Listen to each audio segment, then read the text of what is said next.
wabarakatuh. Para pemirsa TV Kuno, selamat berjumpa kembali. Sekarang ini kita malam hari sampai di makam Sunan Gunung Jati. Makam Sunan Gunung Jati ini memiliki bangunan dengan ciri arsitektur Jawa, Cina, dan Arab. Pada desain dinding di bagian interior ruangan sangat nampak bergaya arsitektur Cina.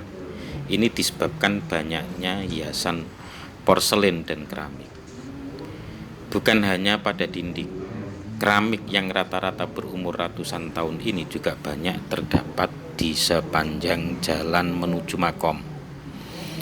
Pada dinding bangunan makom juga terdapat ukiran kaligrafi yang mencirikan arsitektur dari Arab. Sedangkan atap yang berbentuk limas adalah ciri dari Jawa. Makam ini tergolong unik memang. Makam ini juga memiliki 9 pintu yang bersusun secara bertingkat dan mempunyai nama-nama yang berbeda-beda.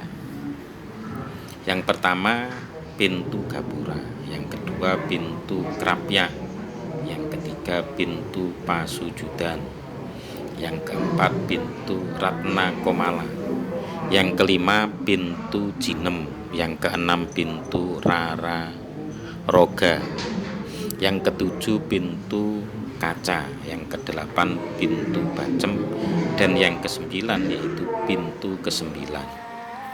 Namun untuk para pengunjung dan peziarah hanya diperbolehkan sampai pada pintu kelima saja, yaitu pintu Jinem.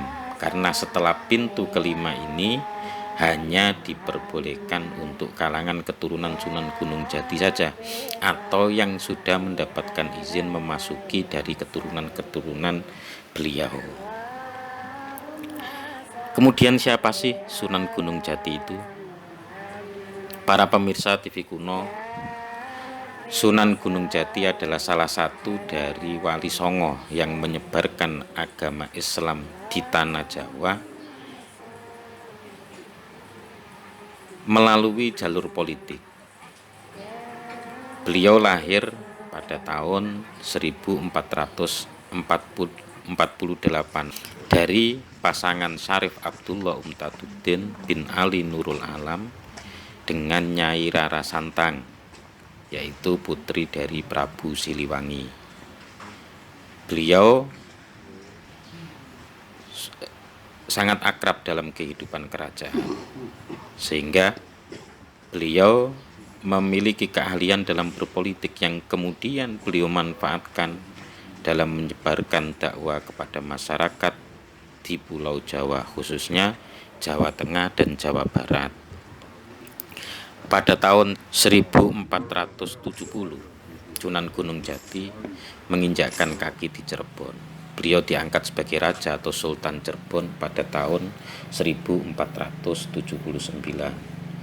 Selama hidup, beliau selalu didampingi oleh istrinya yang setia, yaitu istri yang berasal dari keturunan Cina, putri Kaisar dinasti Ming yang bernama Putri Ong Tin Nio. Sunan Gunung Jati wafat di usia 120 tahun, tepatnya di tahun 1568 Masehi. Para pemirsa TV Kuno, itulah sekilas tentang Sunan Gunung Jati. Mudah-mudahan ada manfaatnya. Akhirul kalam, wabillahi taufik wal hidayah. Wassalamualaikum warahmatullahi wabarakatuh. Jangan lupa di subscribe. Terima kasih.